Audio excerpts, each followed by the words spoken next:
lado la parte práctica.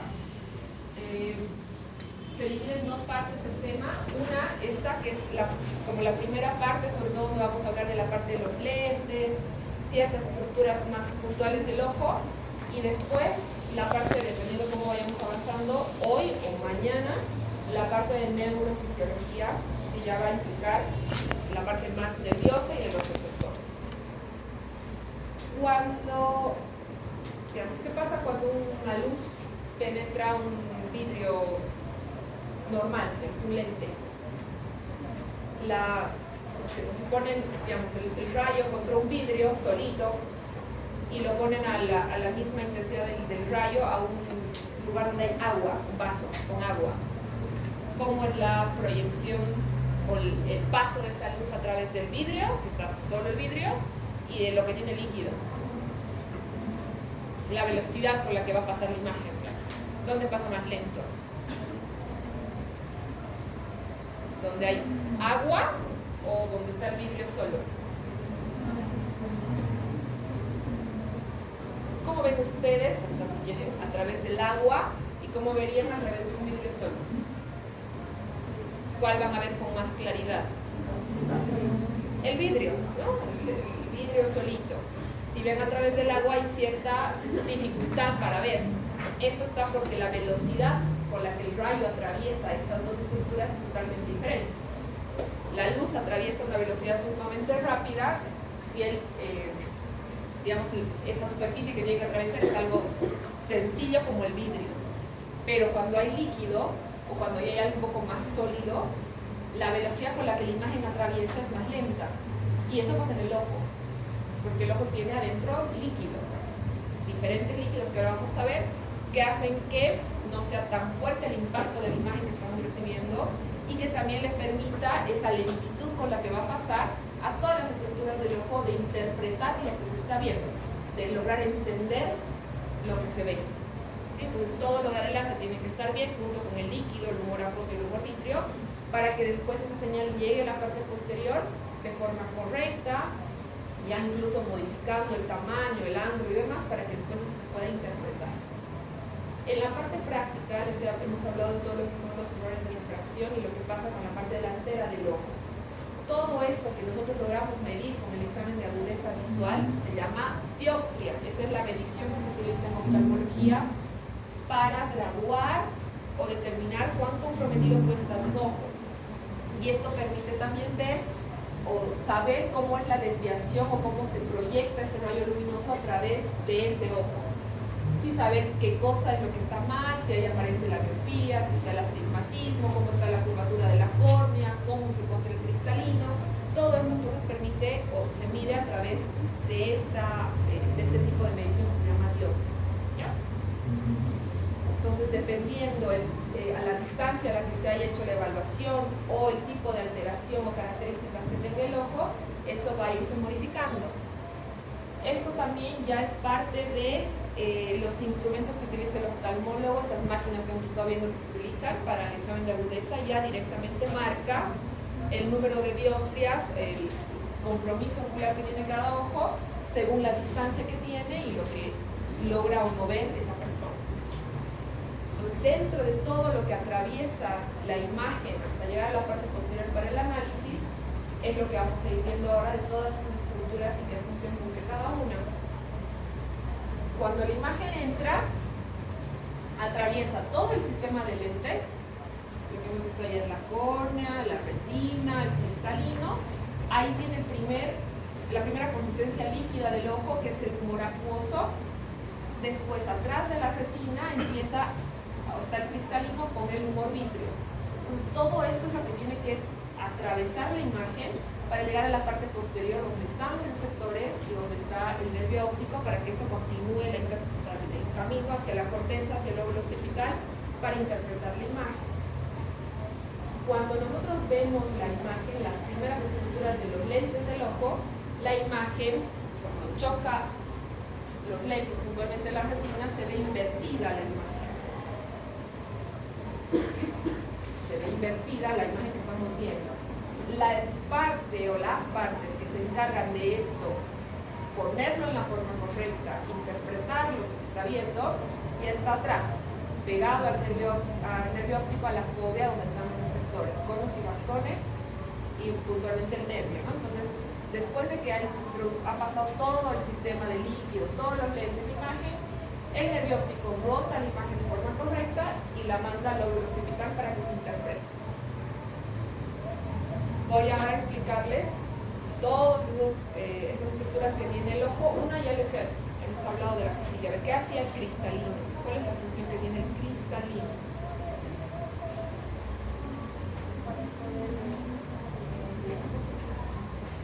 Vamos a una respuesta para ver bien. A ver, ya, ¿qué va a permitir? ¿Qué hace el cristalino? Enfoque, la acomodación es el cristalino. Ya. Entonces, el cristalino es el responsable de la acomodación de la imagen, y esta es la estructura. ¿En qué patologías se afecta el cristalino? De las que les he hablado, de los errores de refracción. Nicole, no adivinemos. Pensé, a ver, presbicia. Entonces, ¿por qué es esto? Porque en la presbicia podemos ver ¿a qué se puede ver la presbicia? De cerca. Entonces, la capacidad de acomodar y de enfocar algo que está cercano se pierde, porque esta estructura es la que está ligada o cerca a toda la parte muscular. Aquí hay muchos ligamentos y hay diferentes tipos de músculo alrededor del cristalino. Esos músculos y esos ligamentos son los que se van a ir contrayendo, van a ir modificando para generar la acomodación de la imagen.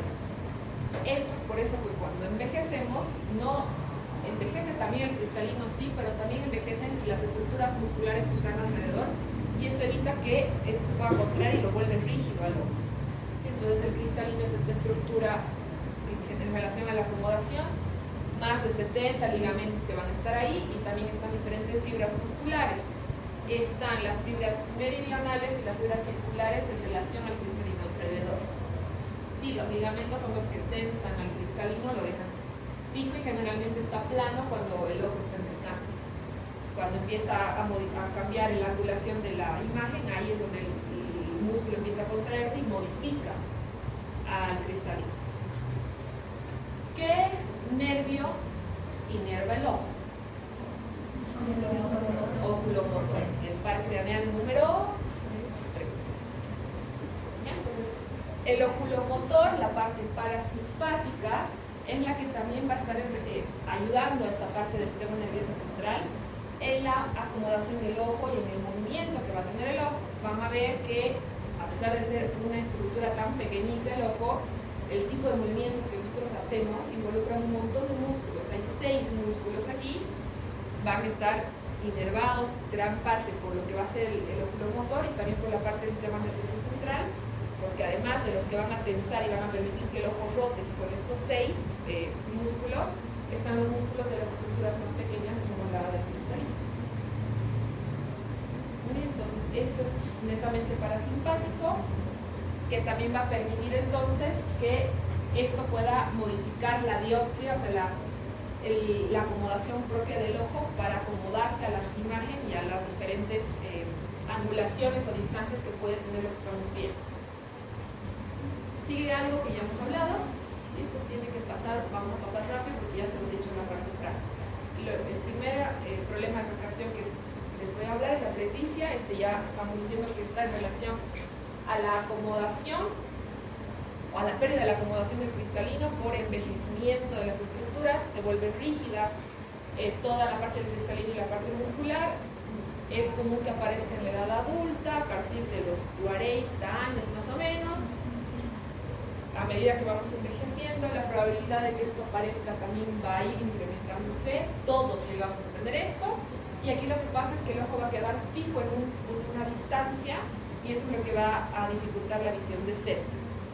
Generalmente no tendría por qué tener problemas con la visión de lejos, se va a mantener, y también no tendría que tener problemas con el astigmatismo, ¿no? Con la angulación del ojo. ¿Qué otro problema más hemos hablado? ¿Se acuerdan de la miopía, la hipermetropía y el astigmatismo? La emetropía, esto sería un ojo normal, un ojo que no tiene ningún tipo de problema de refracción, que ve normal. La hiper, ¿qué era la hipermetropía? ¿Qué característica tiene esto? ¿Cómo era el globo ocular?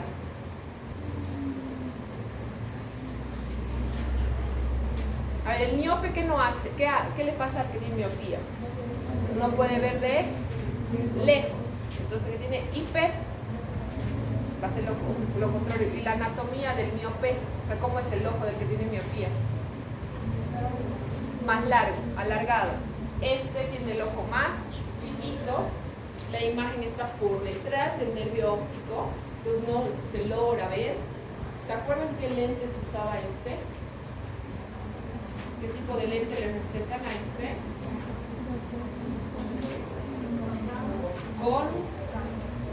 Convexo. ¿Ya? Convexo. El miope entonces es el que tiene el ojo ocular largo, el que enfoca la imagen antes del nervio óptico porque es muy largo su ojo. Este es el que tiene el lente cóncavo. Y después está el astigmatismo, que el problema es la angulación o el largo que tiene la córnea. Está más largo que la anatomía del ojo y genera esa visión borrosa, esta en relación a la parte de la angulación. Y usa un lente cilíndrico. ¿Sí? El hipermetrópe va a usar un lente convexo, el miope un lente cóncavo y el astigmatismo un lente cilíndrico. Estos son problemas que están con la anatomía del ojo. Dijimos que ya vamos a nacer con esa anatomía. Ya está el ojo grande, ya está la córnea más larga, o está el ojo chiquito. El tema será en qué momento, digamos, eso se diagnostica o cuando empieza a aparecer la dificultad para la visión. Pero hay otras patologías que también dijimos que pueden afectar la agudeza visual. ¿De qué otras les he hablado en la parte práctica?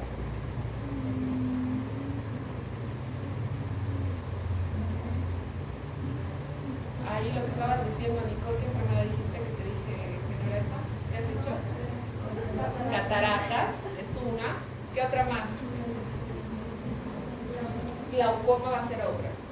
Ya las cataratas también van a generar problemas de refracción porque lo que va a pasar es, no sé si se logra ver tan nítido aquí, esta imagen es la que les muestro en la práctica. Lo que pasa es que el cristalino se vuelve opaco, como si lo pintaran al cristalino de color blanco, que puede llegar a ser incluso hasta plomo. Entonces obviamente puede ocasionar incluso ceguera, no porque haya un problema anatómico, sino porque el cristalino empieza a tener o a opacarse, ¿sí? Se vuelve oscuro y eso genera el problema con la vista. Esto puede estar en relación a que las proteínas del cristalino se empiezan a desnaturalizar, se empiezan a descomponer y genera esta pigmentación en el lente. Es común que aparezca en gente grande, mayores de 50 años incluso, y puede llegar a afectar a los dos ojos. Tiene resolución quirúrgica, se saca el cristalino que está opaco, se coloca un lente artificial y se soluciona el problema. No necesariamente tiene que tener algún tipo de lentes después, porque la anatomía del ojo está sana. El problema es que el lente está opaco nada más.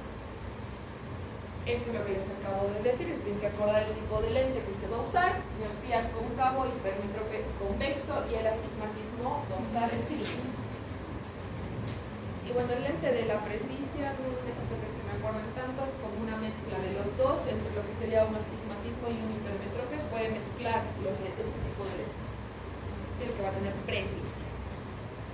Otra cosa que nosotros también tenemos, o sea, no únicamente el ser humano, sino los animales incluso, nosotros más o menos tenemos la capacidad de calcular la distancia a la que están los objetos. Para agarrar algo, para bajar gradas, para hacer algún tipo de deporte, tenemos la capacidad de calcular, de más o menos entender la distancia y la interpretación de las cosas, la profundidad de las cosas. Eso entonces está a cargo de todas las estructuras del ojo, pero también, sobre todo, de lo que va a ser la corteza y el nervio, para permitirnos a nosotros entender esto. Somos capaces de identificar el tamaño de las imágenes, calcular la distancia hasta ese objeto para agarrarlo, para movernos incluso. También el movimiento en paralaje, que eso es la capacidad que tenemos por eso tenemos los dos ojos ubicados a una distancia, es por algo, más o menos 5 centímetros entre un ojo y otro. Y el movimiento de las pupilas también generalmente es simétrico. Hay una enfermedad en la que, o una particular en la que no es así, que es común en niñitos sobre todo, que han debido ver que usan lentes. Se quitan el lente, tienen un ojo mirando allá y el otro está recto. estrabismo. Eso obviamente va a quitarles estas características. Van a tener problemas para identificar el tamaño de las imágenes, para calcular la profundidad, se pueden tropezar. Eso vamos a ver en el siguiente tema. Eso es un problema muscular que tiene arreglo, tiene solución. Sí, pero entonces todo esto, el tener los ojos, la distancia que tienen nuestros ojos, el movimiento que van a hacer los ojos generalmente de forma simétrica, nos permiten tener esta percepción de la profundidad asociado a la interpretación o a la ayuda que va a dar el nervio óptico para que esto ocurra. Ahora, ¿qué otras características tiene el ojo? Y aquí van a empezar a aparecer sobre todo el glaucoma que acabamos de hablar. Les he dicho que el ojo tiene dentro líquido. Son dos tipos de líquidos que están presentes en el ojo. Uno es el humor acuoso, que este es el primer líquido que aparece en el ojo. Este va a estar delante del cristalino. Y este tiene, o se renueva constantemente, así como el líquido cefalorraquídeo en la cabeza, igualito en el ojo. Y atrás del cristalino está el humor vítreo. Este es el que es en mayor cantidad y este es el que está casi en contacto con la parte trasera del ojo y la parte de los receptores. Si ven aquí, está en la siguiente imagen, ahora ven un poquito más claro. Este, sobre todo el humor acuoso, este es el que se va a renovar constantemente. Se va a producir de forma constante a una velocidad de 2 a 3 milímetros por minuto. Mililitros por minuto. Entonces es continuo y es bastante lo que se produce. Y tiene estos cilios que van a permitir o que van a generar la producción de este líquido. Continuamente estas estructuras van a generar que esto ocurra. Y no puede acumularse. Si se acumula, el ojo tampoco es expansible, es igual que la cabeza. No podemos tener líquido acumulándose porque el ojo empezaría ahí a crecer hasta que reviente, es como un globo. Entonces tiene estructuras que permiten que ese líquido vaya circulando y se vaya renovando constantemente. Esa estructura que permite eso se llama conducto de Schlemm. Esto está ubicado en la parte lateral, cerca de los cuerpos ciliares del ojo, y por ahí es donde atraviesa constantemente este líquido, este humor acuoso, y se va renovando, no se acumula. Cuando va a haber situaciones en las que se puede tapar este conducto, pueden haber cuerpos extraños en el ojo, puede haber algún tipo de hemorragia, incluso golpes, que pueden generar que estos conductos se tapen. Si se tapa y ya no circula constantemente ese líquido y se acumula en el ojo, ¿qué aparece? ¿O qué va a pasar? Como en la cabeza. ¿Qué pasa en la cabeza si se acumula líquido? ¿Qué hace? Aumenta la presión intracraneana. Entonces en el ojo, si se aumenta el líquido en el ojo, aumenta la presión ocular y eso es glaucoma. La presión normal en el ojo va de 12 a 20 milímetros de mercurio. La presión media es de 15. Esto entonces se da siempre y cuando lo anterior esté funcionando bien y esos conductos estén libres y el líquido siga circulando normalmente.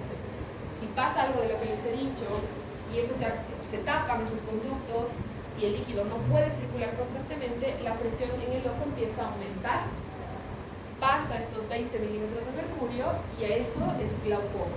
Entonces, el glaucoma es el aumento de la presión intraocular. ¿Cuál será una de las causas? Probablemente que se hayan tapado esos conductos. Esta enfermedad del glaucoma tiene mucha asociación hereditaria, generalmente del lado materno.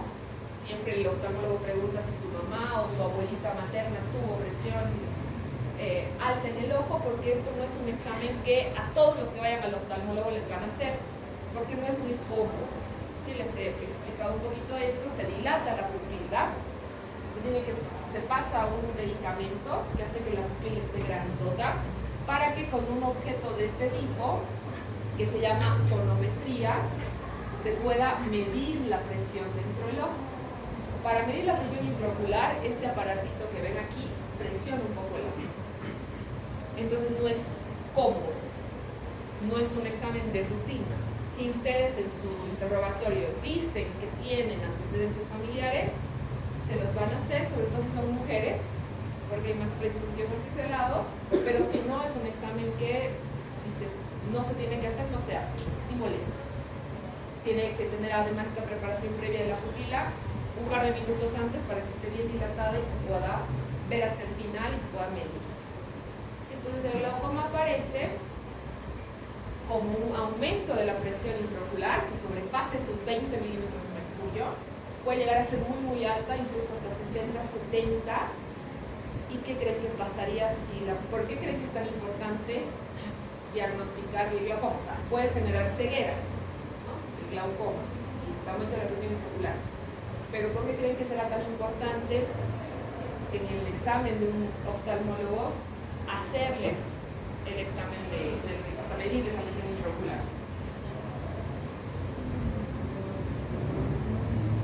¿Qué generará?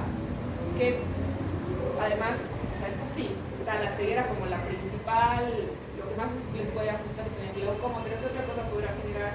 Que la presión en el ojo esté alta. ¿Qué genera un corazón con presión alta? Piensen en eso. El corazón. Si el corazón tiene una presión muy alta, ¿qué le puede pasar al corazón?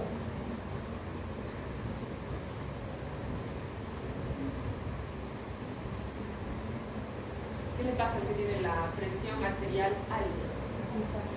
¿Sí? Se infarta. Entonces en el ojo, lo mismo. Si la presión del ojo no va a ser igual que la presión arterial sistémica. La sistémica puede oscilar, puede haber momentos en los que esté alta y después puede estar baja. En la presión intraocular no, porque no tiene por dónde salir ese líquido, o sea, siempre va a estar alta. Si no es un valor tan alto, puede generar cegueras transitorias. Un ratito puede perder la visión, de ahí recupera, vuelve y está normal. Pero si eso sigue, no se trata o llega a estos valores, puede generar un infarto de los vasitos del nervio óptico del ojo y generar ceguera permanente. Entonces, por eso es importante. Generalmente afecta uno solo de los ojos, pero por la cantidad de líquido que hay adentro y la compresión que hay de las estructuras que están ahí, si eso no se cura, esa compresión puede llegar, o esa ceguera puede llegar ya a ser permanente. Hay un bloqueo de todas las estructuras posteriores y me va a generar ahí el daño, puntualmente en la salida del nervio óptico. ¿Esto tenía tratamiento o no? Esto también les he hablado. ¿Hay tratamiento para el glaucoma? Chicos, el examen es de algunos el lunes y de otros el martes. ¿Hay tratamiento para el glaucoma o no? Hay tratamiento, gotas. Es lo mismo que le van a dar o sea, de la misma familia que le dan al de la presión arterial sistémica, igual se dan gotitas para controlar la presión, e incluso les he hablado que si se descubre que el problema o lo que está tapado es el conducto de Schiller, se puede hacer algo quirúrgico, pasar algún tipo de stent o algo que pueda abrir el conducto para que el líquido circule. Si hay tratamiento, sí se puede controlar. Obviamente si lo han descubierto muy tarde o la presión intraocular es muy muy alta, capaz quedan secuelas, pero generalmente se controla. Bueno, ya. Ahora estamos ya entrando más en el ojo, vamos a ir avanzando un poco más y aquí un poquito se complica porque hay varias células que van a empezar a aparecer aquí con diferentes funciones. La retina. La retina, ya estamos hablando de que la imagen ya está terminando de pasar los lentes. Después de la retina va a estar el humor vítreo y ahí atrás ya están los receptores y el nervio. Entonces esto es como el último pasito que va a seguir la imagen para llegar hasta atrás donde están los receptores. Entonces, son diferentes capas, diferentes grupos celulares y diferentes funciones que va a cumplir cada una de estas células. Sí, están las células, aquí están los coros, esta es la parte ya final, ya el último del ojo llegando al nervio. Entonces empiezan aquí abajo. Están las células ganglionares, están las células plexiformes, están las horizontales y de ahí van a venir los receptores del ojo, los conos y los bastones. dentro ya de esta capa donde están los conos y los bastones, aquí ya están las prolongaciones nerviosas que van a ponerse en contacto con el nervio para después ya la interpretación. Entonces la luz va a empezar ya a atravesar todas estas capas celulares y ahorita les voy a explicar o van a ver qué funciones cumple cada una de estas células en la retina y por qué van a ser importantes. Se van a recordar que son 4 o 5 tipos celulares que vamos a hablar aquí. ¿Ya? Entonces, ya en la parte trasera, que este término de fobia que está aquí es lo que se logra ver cuando uno hace el examen de fondo de ojo, la parte ya final, donde está como todo rosadito y hay una lucecita con un punto de luz. Esa es la fobia. En ese sector del ojo están los conos y los bastones. ¿Se acuerdan qué función hace cada uno? ¿Qué hacen los conos? Interpretación del color, y los bastones, visión en blanco y negro, y la adaptación a la luminosidad, al estímulo de la luz. Bien, entonces, cono porque tiene formación cónica justamente, y van a ser los bastones más largos y más delgaditos que los bastones que los conos, y estos tienen entonces dos tipos de sustancias de sustancias que se van a liberar, que están en relación a la función que hacen. Los bastones liberan rodopsina, visión blanco y negro, rodopsina, y los conos fotopsina, que son los que están entonces en relación a los colores. ¿Qué estructura del ojo nos da el color? Para que el ojo sea verde, azul, café. ¿Dónde está el pigmento? ¿En qué parte del ojito? En la retina. Y entonces esta parte es la que se pueden pigmentar de diferentes colores. Y han visto seguramente o han escuchado qué son los albinos.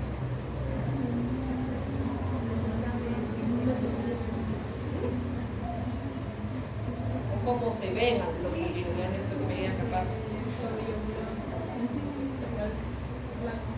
Blancos, todo blanco. Y los ojos alguna vez se fijan cómo tienen los albinos. Medio lila, medio rojos. ¿Qué tiene el albino? Le falta pigmentación en las diferentes partes de lo que es visible al menos, ¿no? Del cabello, todo lo que tiene pigmento, la piel, incluido el ojo. Por algo nosotros tenemos cierto color en los ojos, y también hay diferencia en cómo perciben la luz las personas con ojos claros y las personas con ojos oscuros. Creo que justo ahorita no tenemos a nadie de ojo claro, somos todos, no sé, ¿cómo creen que perciben estos morenitos? Alguien de ojo clarito, digamos, verde o azul, la luz, ¿creen que le molesta más o no? Sí. Va a haber mucha mayor sensibilidad a la luz de alguien que tiene ojos claros en relación a los que tenemos ojos más oscuros, por cómo va a penetrar la luz nuestro ojo. ¿Sí? Hay mayor sensibilidad en los que tienen ojos claros. Y en los albinos, por ejemplo, que tienen ojo rojo, muchísima más sensibilidad aún. O sea, estos sí tienen mucho más problema para asumir o tolerar, si quieren, los cambios que pueden haber en la luz. Son mucho más sensibles y tienen mucha mayor también probabilidad de dañar las estructuras del ojo, sobre todo en la parte vascular. La retina es un segmento del ojo que está sumamente irrigado. Está irrigado por la arteria central de la retina, y esta es totalmente independiente de la irrigación de esta estructura, pero en este grupo de gente, por ejemplo, que son albinos, que no tienen la pigmentación de la retina correcta, esto se puede dañar con mucha mayor facilidad. Y en los albinos, incluso en la gente de ojos muy claros, con exposiciones continuas a luces muy fuertes, pueden haber hemorragias chiquitas, puede dañar la parte de la irrigación del ojo y generar problemas visuales también. De esta estructura que estamos hablando, que ya es la última parte, que es la parte nerviosa, estamos ya acercándonos a la parte posterior del ojo, hay una situación que seguro han escuchado, que es el desprendimiento de retina. ¿cómo, ahora sabiendo lo que hace la retina, qué creen que puede pasar o cómo se compromete si la retina se daña? O también cómo se daña la retina. Los varones son más propensos a tener un daño en la retina. Golpes directo al ojo puede generar el desprendimiento de la retina. Si es la estructura que está en la parte posterior de los lentes, como la parte intermedia para ir a la parte del nervio, ¿qué le va a pasar al que sufre un desprendimiento de retina? ¿Va a haber o no va a haber?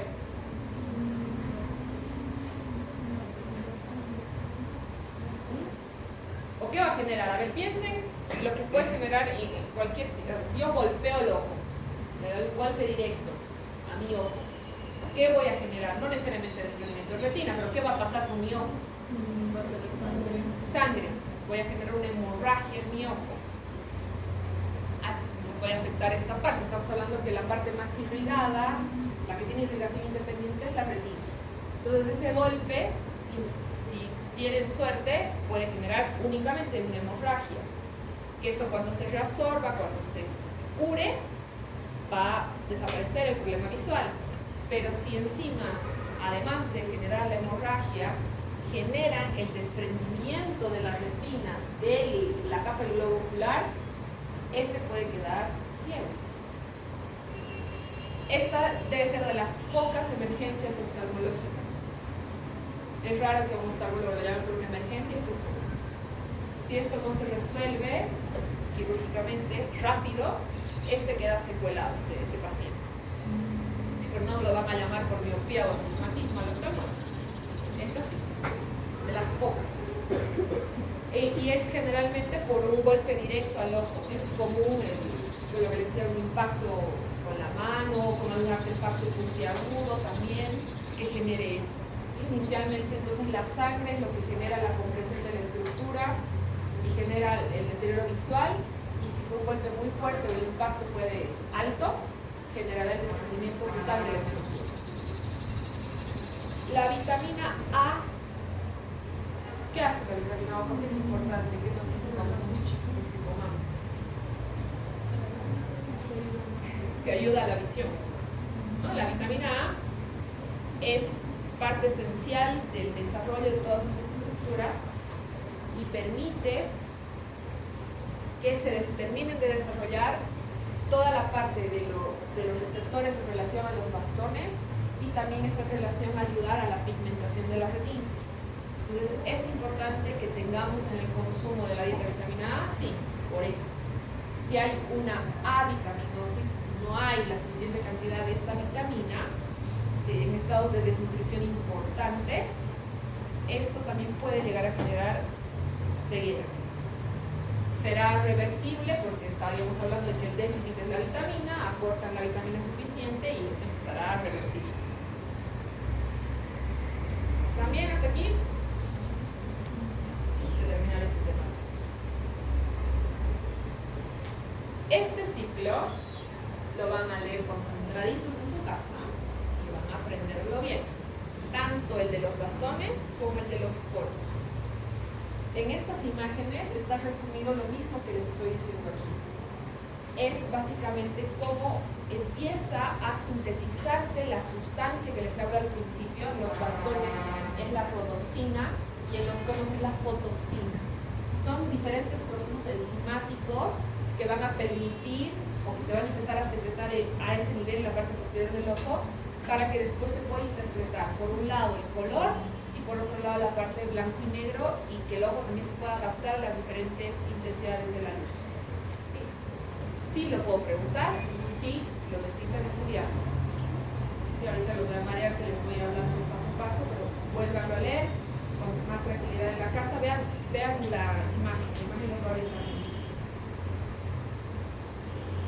Entonces, esto mismo de aquí, estos circulitos que les he puesto aquí, la imagen anterior, donde está todo el paso de lo que es el ciclo de los bastones. Y en los conos entonces lo que va a ocurrir es más o menos el mismo proceso, pero con la fotopsina como la primera sustancia que se va a liberar y se va a ir analizando. ¿Ya?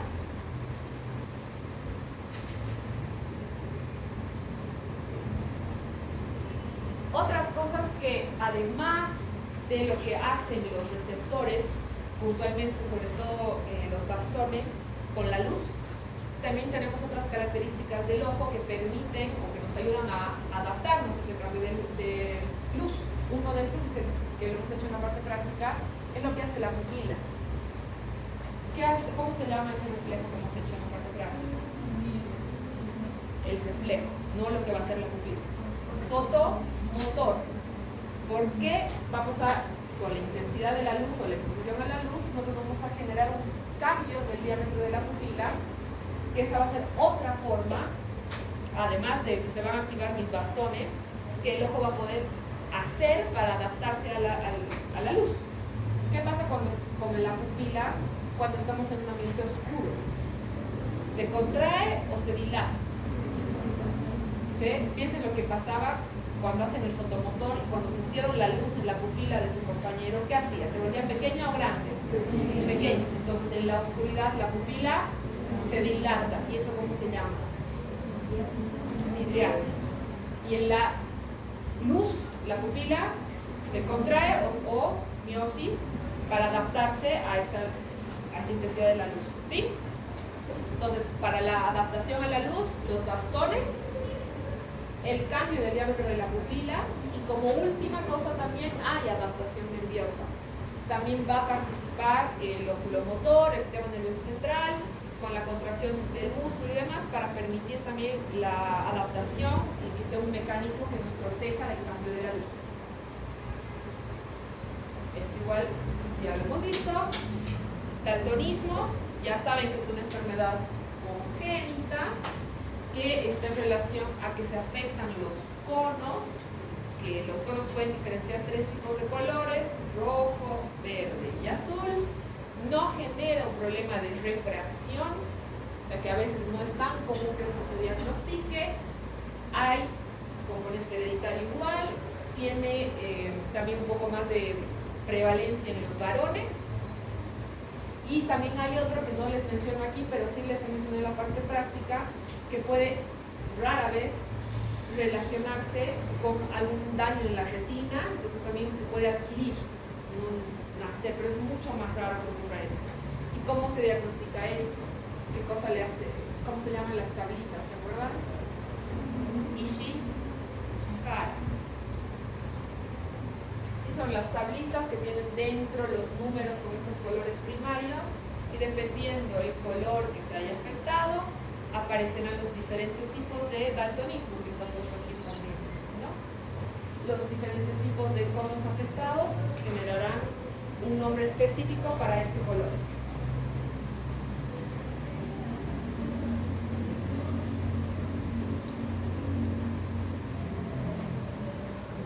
Entonces, los dos, tanto conos como bastones, ya son el último pasito que hace el impulso de la imagen para llegar al nervio óptico. Conos va a tener, además, cerca de los conos en relación al color, cerca al nervio, van a estar, además de los receptores, están las células bipolares y las células ganglionares.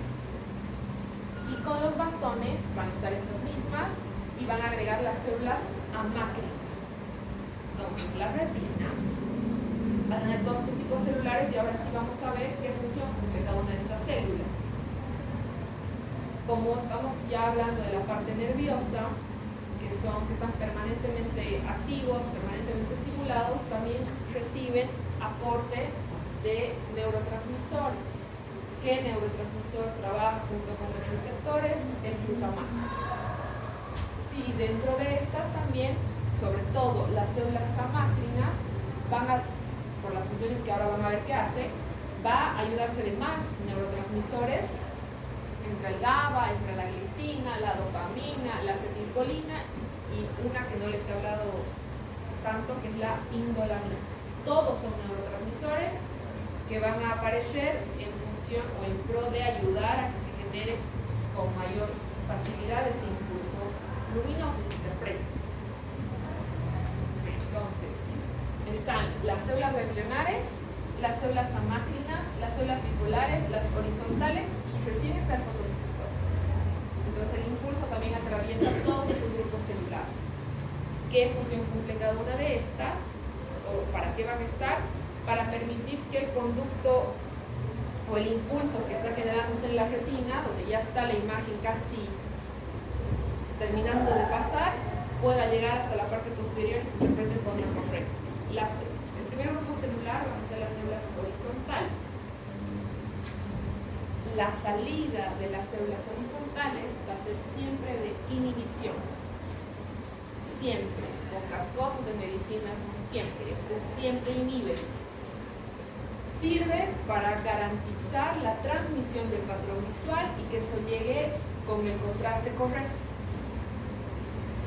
Esta también ayuda a la precisión de la transmisión de los márgenes que van a tener la imagen que están viendo y aportan algunas también inhibición de forma lateral a las células que van a estar contiguas. Sí, entonces, estas células permiten o dan el contraste y el margen a las imágenes y tienen señales de salida inhibidora. Las células bipolares son bipolares porque tienen ambos tipos de señales, excitadoras e inhibidoras. O sea, son células despolarizantes o células hiperpolarizantes. Si digo célula despolarizante, ¿es excitadora o inhibidora? Excitadora. Célula hiperpolarizante, célula inhibidora. ¿Sí? Entonces, las bipolares hacen las dos funciones. Ya estamos pasando al tercer grupo celular. Estas son las células amácrinas. Dentro de este grupo celular, la función de estas es de las más importantes. Esta está en relación a la transmisión directa de la visión hacia los bastones. Entonces, si les digo bastones, ¿qué hacen?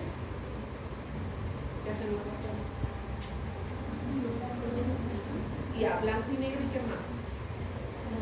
La adaptación a la luz, que eso es lo más importante, más que el blanco y negro, la acomodación o la adaptación que va a haber a la luz. Y estas, como mandan señales directas, no necesitan de más ayuda, ni de neurotransmisores, ni de nada. Estas son las que tienen ya las interneuronas. Si hay más grupos neuronales que participan para que las funciones se puedan llevar a cabo. Entonces, estas van a responder de forma fuerte, potente y de forma continua. Van a también presentar respuestas, después de haber generado esa respuesta fuerte, también pueden llegar a desaparecer rápidamente, como que se autorregula solito. Responden cuando hay cambios en la intensidad de la luz, cuando la luz se apaga o se prende de forma brusca o hay más intensidad luminosa en el lugar en el que estén. También van a responder al movimiento que va a tener esa luz y después, bueno, las interneuronas van a ser las que van a permitir que todo esto que les estoy diciendo se pueda analizar de forma correcta. El último grupo celular son las células ganglionares. Estas células ganglionares van a tener o van a estar más representadas por los bastones que por los conos, y hay tres tipos diferentes de células ganglionares. Estas ya son las que están ahícito del nervio óptico, o sea, lo último, lo final. Son tres tipos celulares o subtipos de células ganglionares. Las células W, estas van a representar el 40% de las células ganglionares, van a enviar señales ya al nervio óptico porque está contiguo a ellas a una velocidad de 8 milímetros por segundo, van a generar generalmente componente de excitación en los bastones y van a participar en lo que es la visión grosera. Las células X, estas representan el 55% de todas las células ganglionares. Estas transmiten el impulso a una velocidad un poco más alta y estas están encargadas de transmitir o de llevar los detalles finos de la imagen, y esta es la responsable de la visión de colores, o sea, estas trabajan con los conos. El último son las células Y. Estas van a ser las más grandes, pero en porcentaje o en cantidad son la minoría, únicamente un 5%. Estas mandan, como son más grandes, la velocidad a la que transmiten el impulso es mucho más alta que las anteriores, y estas están responsables de la modificación de las imágenes, de la modificación rápida de las imágenes. ¿Se entendió? Se acabó. ¿Ya? He avanzado rápido porque tenemos el tema de que la otra semana lo vamos a pasar. Mañana voy a ver 3 temas: neurofisiología, audición y olfato y gusto, que va junto con el corto. ¿Sí? Entonces mañana terminamos el temario y estarían listos para su examen. 2 cosas, porque espero que vengan 2 mañana, pero por si acaso voy a decir ahora: el grupo A1, el examen lo damos